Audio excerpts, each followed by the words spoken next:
We are in the midst of a defining and pivotal moment for our country and the planet. And with so many crises converging upon us simultaneously, it is easy for us to become overwhelmed or depressed, or even to throw up our hands in resignation. But my message to you today is that if there was ever a moment in the history of our country where despair was not an option, this is that time.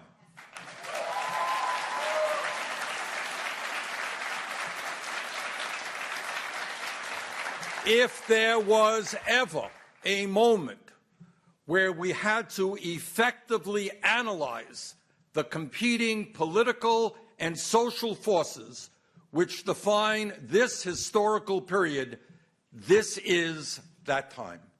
If there was ever a moment when we needed to stand up and fight against the forces of oligarchy and authoritarianism, this is that time.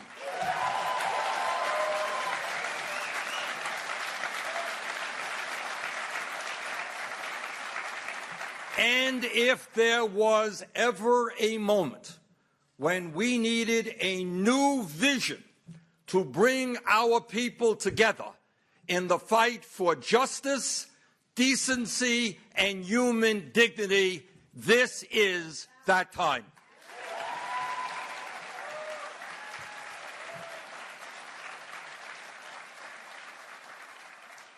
In the year 2019, the United States and the rest of the world face two very different political paths. On one hand, there is a growing movement toward oligarchy and authoritarianism, in which a small number of incredibly wealthy and powerful billionaires own and control a significant part of the economy and exert enormous influence over the political life of our country. On the other hand, in opposition to oligarchy, there is a movement of working people and young people who, in ever-increasing numbers, are fighting for justice. They are the teachers taking to the streets to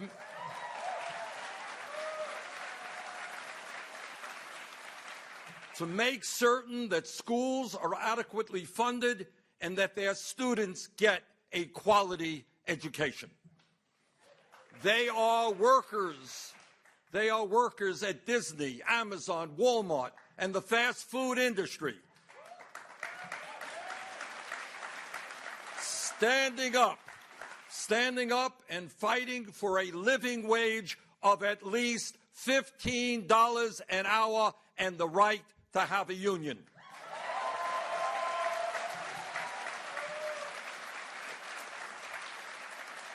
They are the young people taking on the fossil fuel industry and demanding policies that transform our energy system and protect our planet from the ravages of climate change.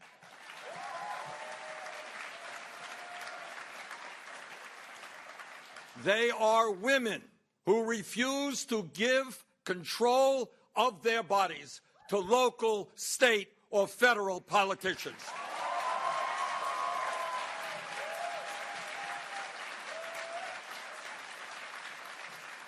They are people of color and their allies demanding an end to systemic racism and massive racial inequities that exist throughout our society.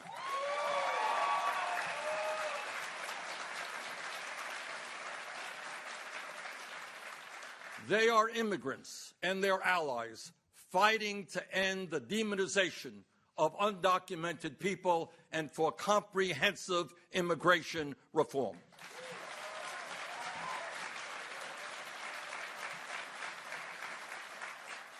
Now, when we talk about oligarchy, let us be clear about what we mean.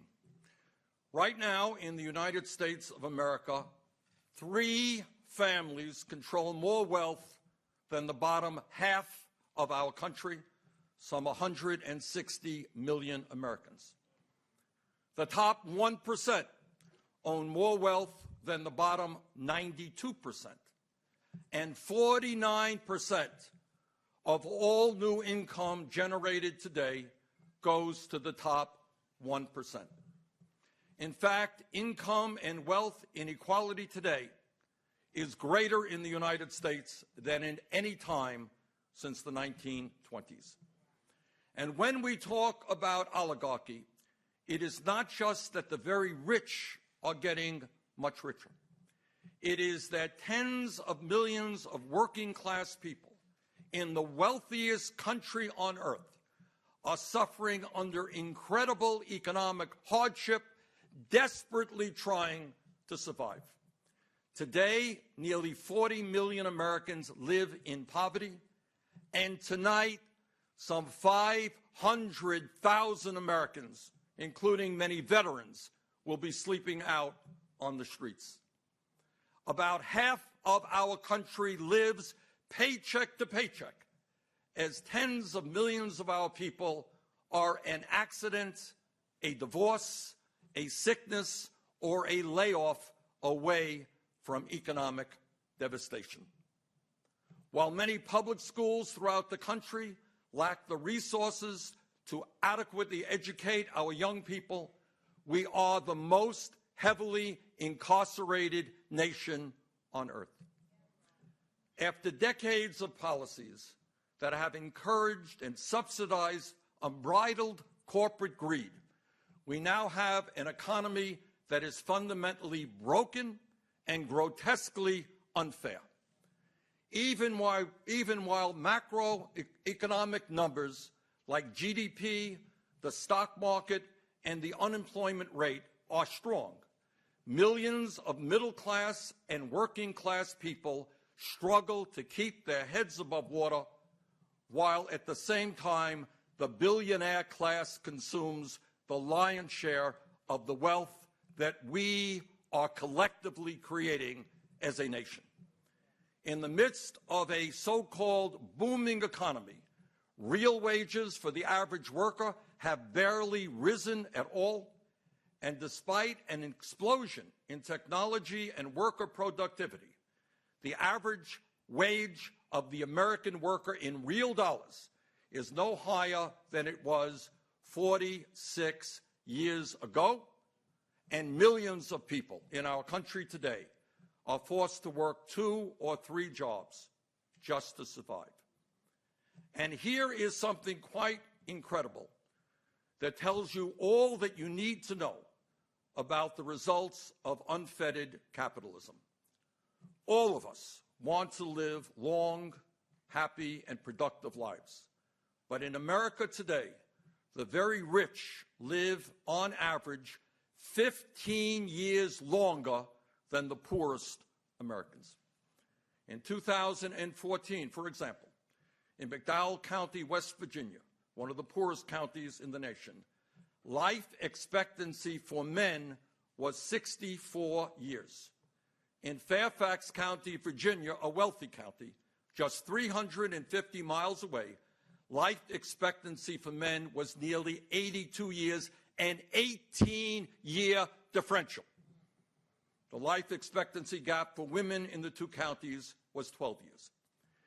In other words, the issue of unfettered capitalism is not just an academic debate. Poverty, economic distress, and despair are life-threatening issues for millions of working people in this country. While the rich get richer, they live longer lives. While poor and working families struggle economically and often lack adequate health care, their life expectancy is declining for the first time in modern American history. Taken together, the American dream of upward mobility is in peril. In fact, if we don't turn things around, our younger generation will, for the first time in living memory, have a lower standard of living than their parents. And that is not acceptable. Globally, the situation is even more shocking, with most of the world's wealth concentrated among a very few, while billions of people have almost nothing. Today, the world's richest 26 billionaires, 26, now own as much wealth as the poorest 3.8 billion people on the planet, half of the world's population. But the struggle we are facing today is not just economic. Across the globe, the movement toward oligarchy runs parallel to the growth of authoritarian regimes, like Putin in Russia, Xi in China, Mohammed bin Salman in Saudi Arabia, Rodrigo Duterte in the Philippines, Jair Bolsonaro in Brazil, and Viktor Orban in Hungary, among others. These leaders meld corporatist economics with xenophobia and authoritarianism. They redirect popular anger about inequality and declining economic conditions into violent rage against minorities, whether they are immigrants, racial minorities, religious minorities, or the LGBT community. And to suppress dissent, they are cracking down on democracy and human rights. In the United States, of course, we have our own version of this movement, which is being led by President Trump and many of his Republican allies who are attempting to divide our country up and attack these very same communities.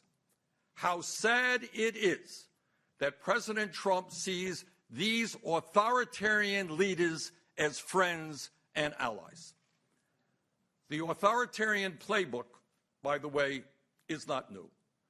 The challenge we confront today as a nation and as a world is in many ways not different from the one we faced a little less than a century ago during and after the Great Depression of the 1930s.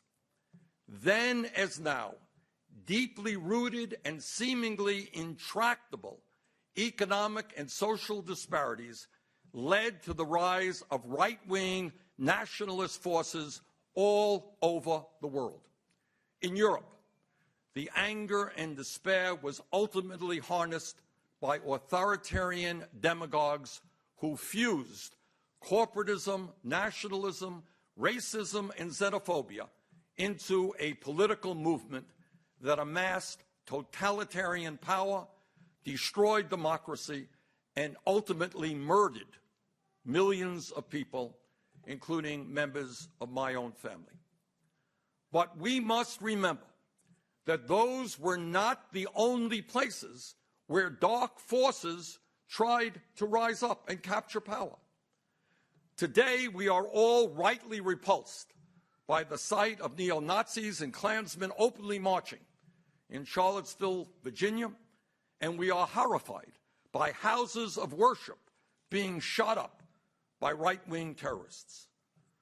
But on February 20th, 1939, over 20,000 Nazis held a mass rally, not in Berlin, not in Rome, but in Madison Square Garden, in front of a 30-foot banner of George Washington bordered with swastikas in New York City.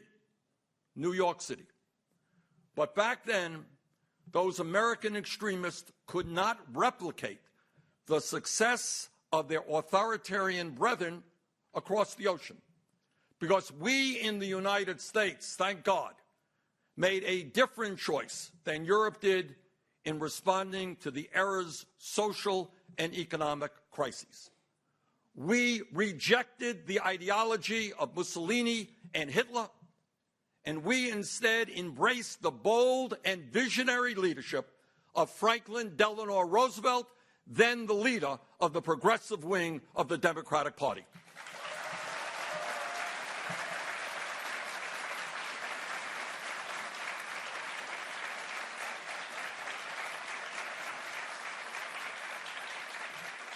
Together, with organized labor, leaders in the African American community, and progressives inside and outside the Democratic Party, Roosevelt led a transformation of the American government and the American economy.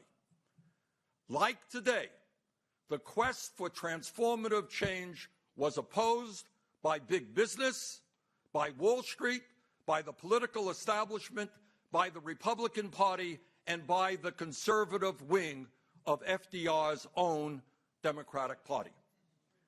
And he faced the same scare tactics then that we experience today: red baiting, xenophobia, racism, and anti-Semitism. In a famous 1936 campaign speech, Roosevelt stated, and I quote, "We had to struggle with the old enemies of peace: business and financial monopoly, speculation, reckless banking, class antagonism, sectionalism, war profiteering." They had begun to consider the government of the United States as a mere appendage to their own affairs. We know now that government by organized money is just as dangerous as government by organized mob.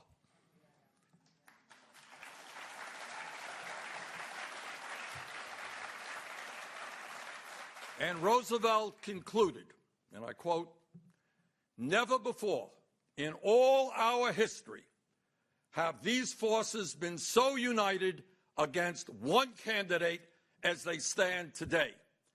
They are unanimous in their hate for me, and I welcome their hatred."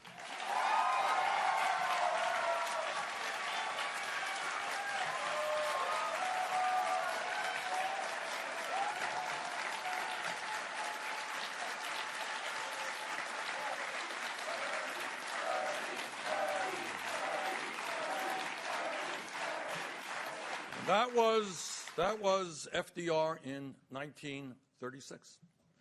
Now, although it does sound, I must say it does sound a little contemporary, doesn't it?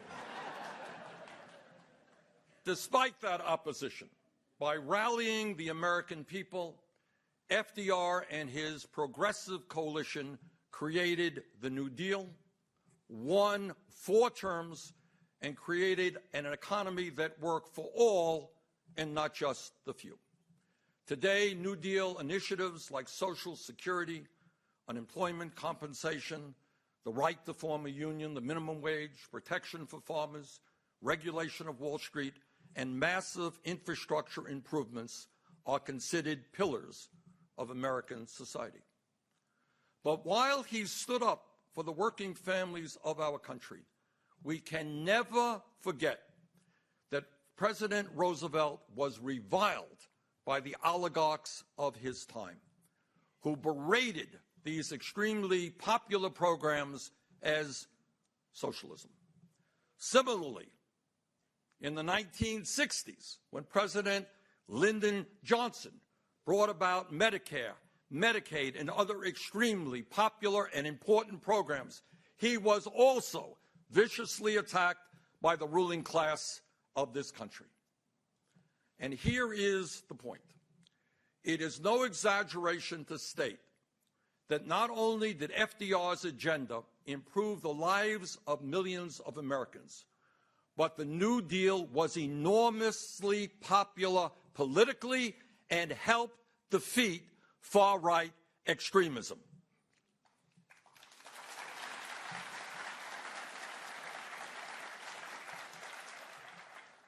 For a time. Today, America and the world are once again moving toward authoritarianism, and the same right-wing forces of oligarchy, corporatism, nationalism, racism, and xenophobia are on the march, pushing us to make the apocalyptically wrong choice that Europe made in the last century. Today, we now see a handful of billionaires with unprecedented wealth and power. We see huge private monopolies operating outside of any real democratic oversight and often subsidized by taxpayers, with the power to control almost every aspect of our lives. They are the profit-taking gatekeepers of our healthcare, our technology, our finance system, our food supply, and almost all of the other basic necessities of life. And let us name them. They are Wall Street, the insurance companies, the drug companies, the fossil fuel industry, the military-industrial complex, the prison-industrial complex, and giant agribusiness.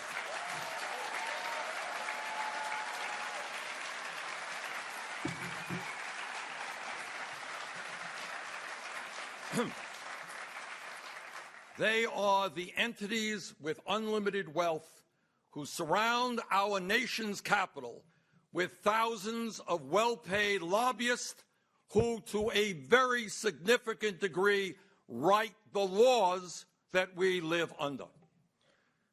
Today, we have a demagogue in the White House who, for cheap political gain, is attempting to deflect the attention of the American people away from the real crises that we face, and instead is doing what demagogues always do, and that is to divide people up and legislate hatred. This is a president who supports brutal family separations, border walls, Muslim bans, anti-LGBT policies, deportations, and voter suppression. It is my very strong belief that the United States must reject that path of hatred and divisiveness and instead find the moral conviction to choose a different path, a higher path, a path of compassion, justice, and love.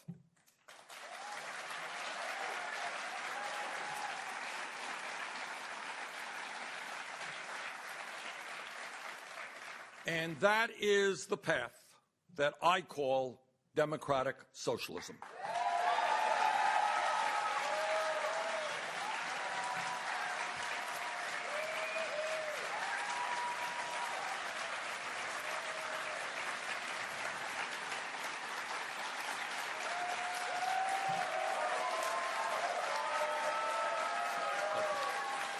Thank you.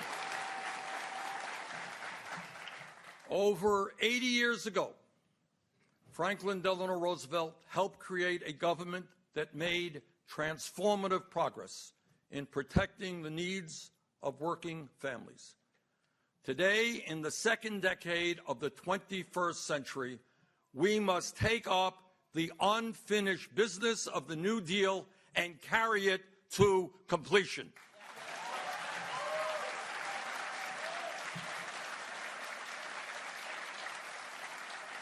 This is the unfinished business of the Democratic Party and the vision we together must accomplish.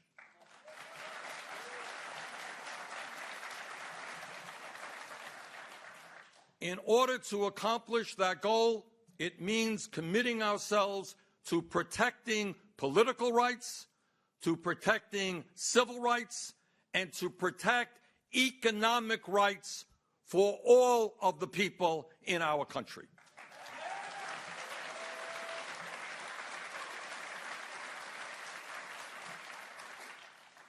As FDR stated in his 1944 State of the Union address, and I quote, "We have come to a clear realization of the fact that true individual freedom cannot exist without economic security and independence," end quote.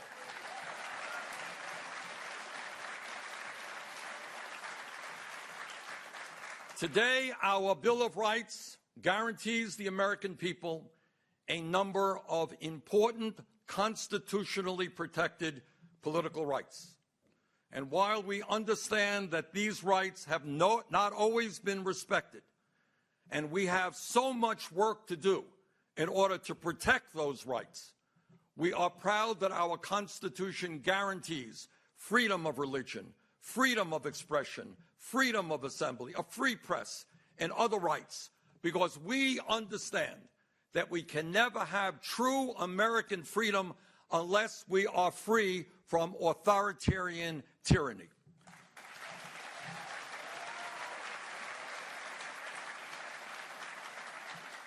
But now we must take the next step forward and guarantee every man, woman, and child in our country basic economic rights, the right to quality health care,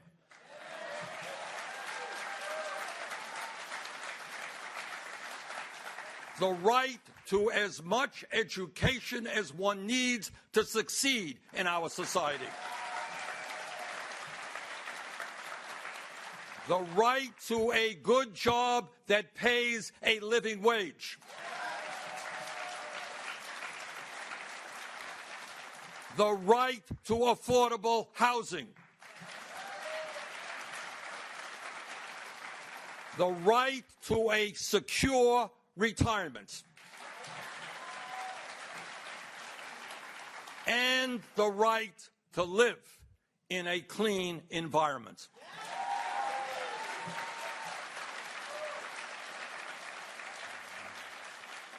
We must recognize that in the 21st century, in the wealthiest country in the history of the world, economic rights are human rights. And that is what I mean by democratic socialism.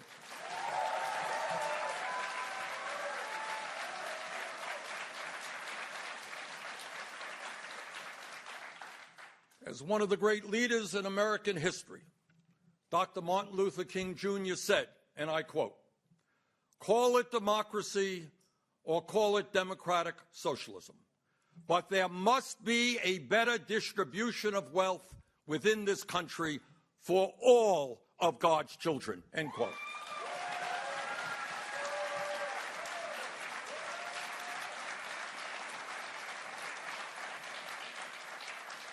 To realize this vision, we must not view America only as a population of disconnected individuals. We must also view ourselves as part of, and I quote, "an inescapable network of mutuality tied in a single garment of destiny," end quote, as Dr. King put it. In other words, we are in this together.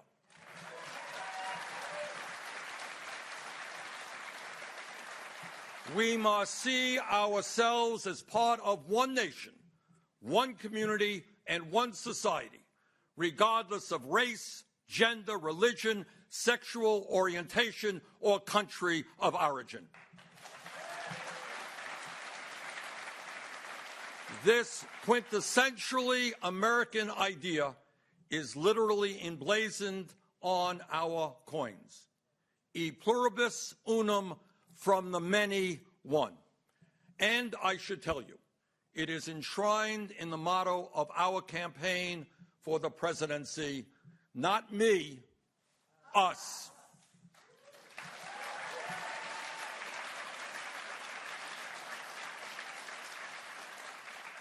Let me be clear. I do understand that I and other progressives will face massive attacks from those who attempt to use the word socialism as a slur. But I should also tell you that I have faced and overcome these attacks for decades, and I am not the only one. Let us remember that in 1932, Republican President Herbert Hoover claimed that Franklin Roosevelt's New Deal was, quote, "a disguise for the totalitarian state," end quote. In 1936, former Democratic New York governor and Democratic presidential candidate Al Smith said in a speech about FDR's New Deal policies, quote, "Just get the platform of the Democratic Party and get the platform of the Socialist Party and lay them down on your dining room table side by side," end quote. When President Harry Truman proposed a national health care program, the American Medical Association hired Ronald Reagan as their pitchman. The AMA called the legislation that stemmed from Truman's proposal, quote, "socialized medicine," claiming that White House staff were, quote, "followers of the Moscow party line," end quote. In 1960, Ronald Reagan, in a letter to Richard Nixon, wrote the following about John F. Kennedy, quote, "Under the tousled, boyish haircut is still old Karl Marx," end quote. In the 1990s, then Congressman Newt Gingrich claimed President Bill Clinton's health care plan was, quote, "centralized, bureaucratic socialism." The Conservative Heritage Foundation has claimed that the Children's Health Insurance Program, the CHIP program, was, quote, "a step toward socialism." Former Speaker of the House, John Boehner, claimed the stimulus package, the omnibus spending bill, and the budget proposed by President Obama were all one big down payment on a new American socialist experiment. In this regard, President Harry Truman was right. And listen to what he said. Truman said, and I quote, "Socialism is the epithet they have hurled at every advance the people have made in the last 20 years.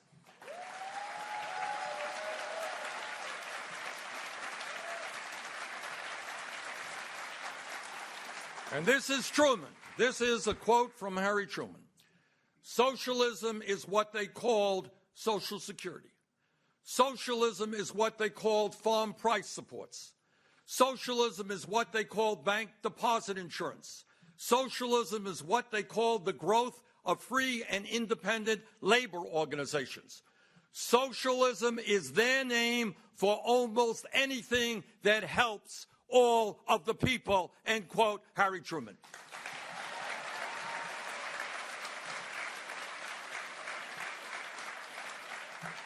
Now, let us be very clear. While President Trump and his fellow oligarchs attack us for our support of democratic socialism, they don't really oppose all forms of socialism.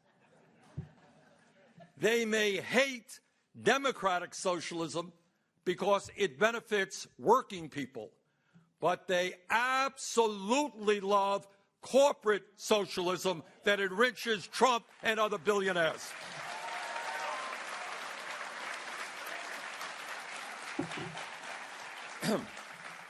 Let us never forget the unbelievable hypocrisy of Wall Street, the high priests of unfettered capitalism. In 2008, after their greed, recklessness, and illegal behavior created the worst financial disaster since the Great Depression, with millions of Americans losing their jobs, losing their homes, losing their life savings, Wall Street's religious adherence to unfettered capitalism suddenly came to an end. Overnight, Wall Street became big government socialists and begged for the largest federal bailout in American history, some $700 billion from the Treasury and trillions in support from the Federal Reserve. But it's not just Wall Street that loves socialism when it works for them. It is the norm across the entire corporate world. The truth is, corporate America receives hundreds of billions of dollars in federal support every single year, while these very same people are trying to cut programs that benefit ordinary Americans. If you are a fossil fuel company whose carbon emissions are destroying the planet.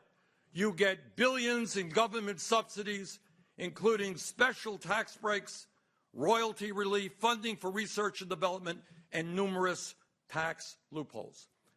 If you are a pharmaceutical company, you make huge profits on patent rights for medicines that were developed with taxpayer-funded research. If you are a monopoly like Amazon, owned by the wealthiest person in America, you get hundreds of millions of dollars in economic incentives from taxpayers to build warehouses, and you end up paying not one penny in federal income taxes. If you are the Walton family, the wealthiest family in America, you get massive government subsidies because your low-wage workers are forced to rely on food stamps, Medicaid, and public housing in order to survive, all paid for by taxpayers. If you are the Trump family,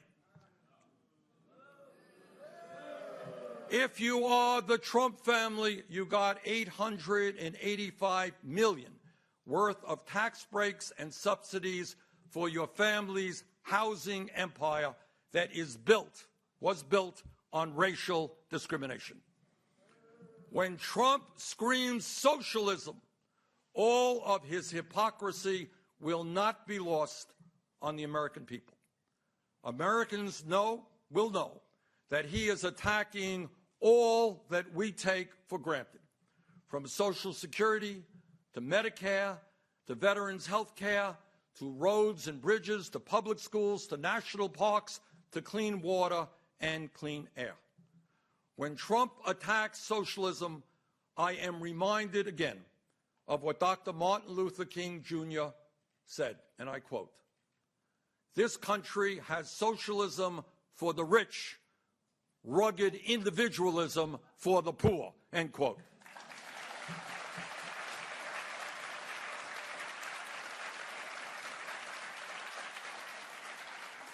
And that is the difference between Donald Trump and me.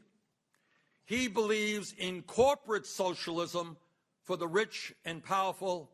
I believe in a democratic socialism that works for the working families of this country.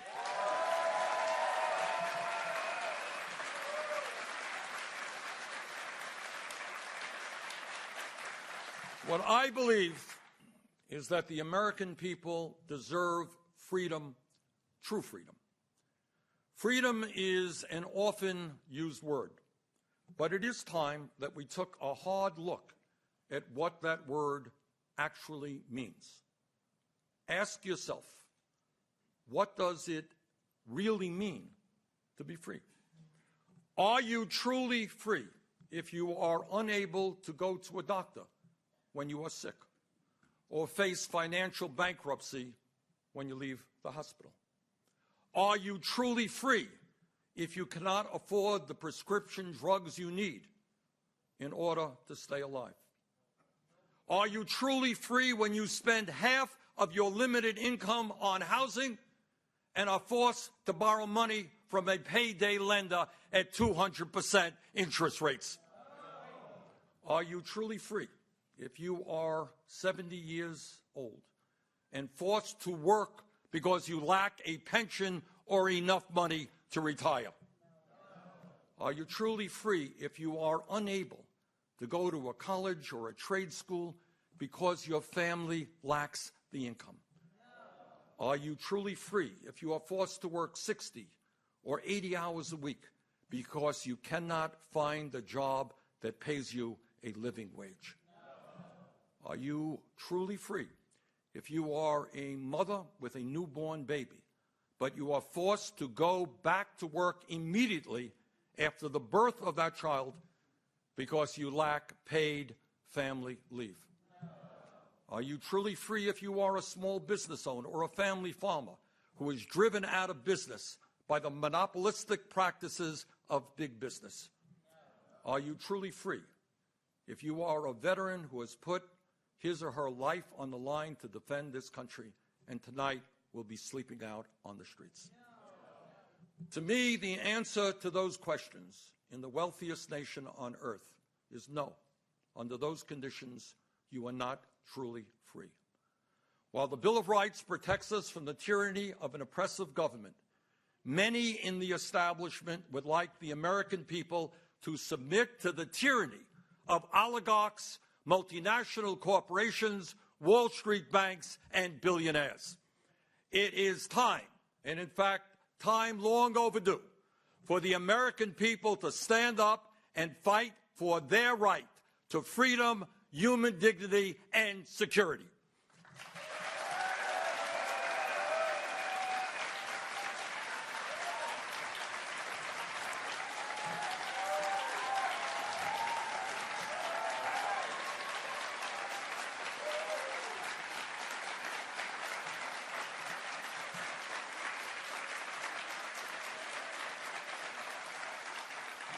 And that is the core of what my politics and what this campaign is all about.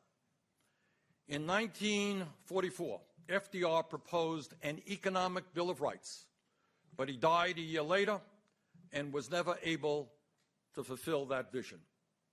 Our job, 75 years later, is to complete what Roosevelt started. And that is why today I am proposing a 21st century economic Bill of Rights.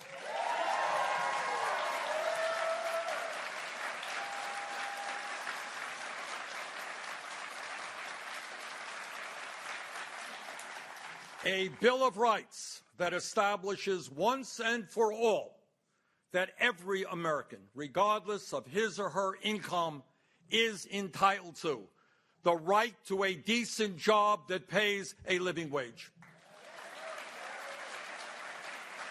the right to quality health care, the right to a complete education, the right to affordable housing, the right to a clean environment, and the right to a secure retirement. Over the course of this election, my campaign has been releasing and will continue to release detailed proposals addressing each of these yet-to-be-realized economic rights. We will also address the attacks that are being launched every day against the civil rights and civil liberties of our people. And let me be absolutely clear.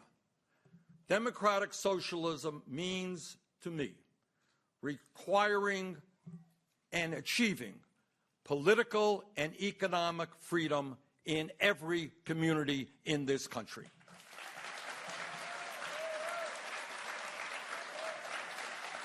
And let me be very, very clear as well when I state that the only way we achieve these goals is through a political revolution.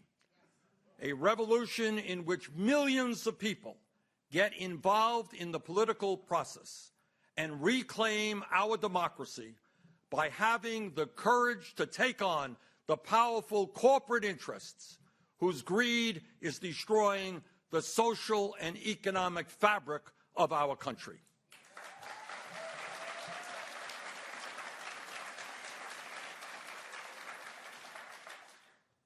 At the end of the day, the 1% may have enormous wealth and enormous power, but they are just 1%.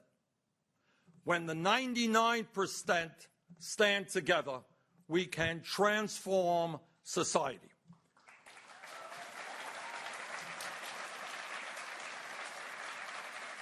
My friends, these are my values, and that is why I call myself a democratic socialist. At its core is a deep and abiding faith in the American people to peacefully and democratically enact the transformative change that will create shared prosperity, social equality, and true freedom for all. Thank you very much.